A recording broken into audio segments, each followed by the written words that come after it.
Hello, this is Jim Gerdeman, author of Tea Party Steeps for a Stronger America. Today I'd like to talk to you about the U.S. budget and the fiscal responsibility of the government.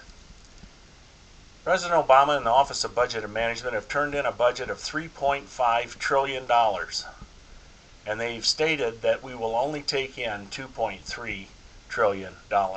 That means that there's another deficit in the offering. Every year, and it doesn't seem to matter whether it's Democrat or Republican, the government turns in a budget that has some sort of deficit in it that they expect our future generations to pay.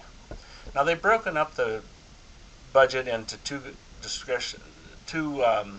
categories, mandatory and discretionary. The mandatory makes up of things like Social Security, Medicare, Medicaid, and there's a big line item of about $500 billion in there that says for other mandatory programs. I'm not sure what that is. The discretionary are things like Commerce, Secretary of State, Agriculture, those kind of things. And I noticed that it also has in there a line item for the Department of Defense. Now, I do not believe the Department of Defense is discretionary. I believe it's mandatory. I've taken the Department of Defense and added it to the mandatory piece to show that we are still well below in terms of revenue that we were taking relative to our budget, even if you only paid the mandatory.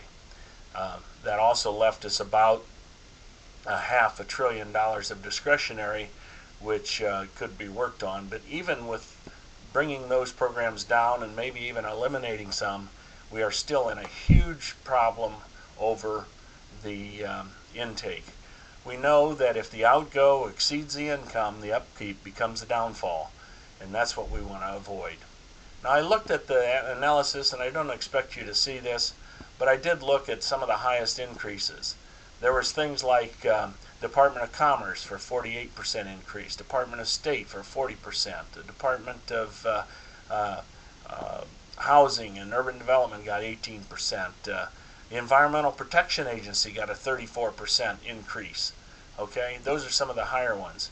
The highest decrease was a 14% on the General Services Administration, which was amounted to about $600 million.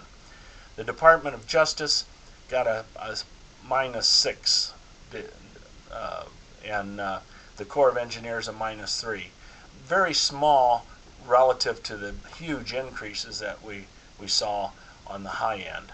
So there seems to be some sort of movement within that budget to pad some of the departments more than others.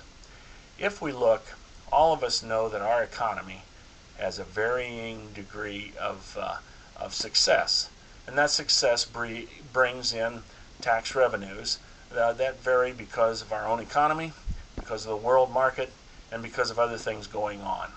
We need to have a budget that is well below what our revenue intake is going to be, so that we can take the difference between the budget line and the revenue line and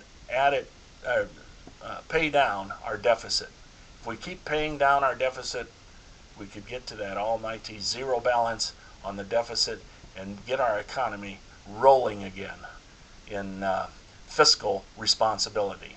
This is Jim Gerdeman, Tea Party Steeps for a Stronger America.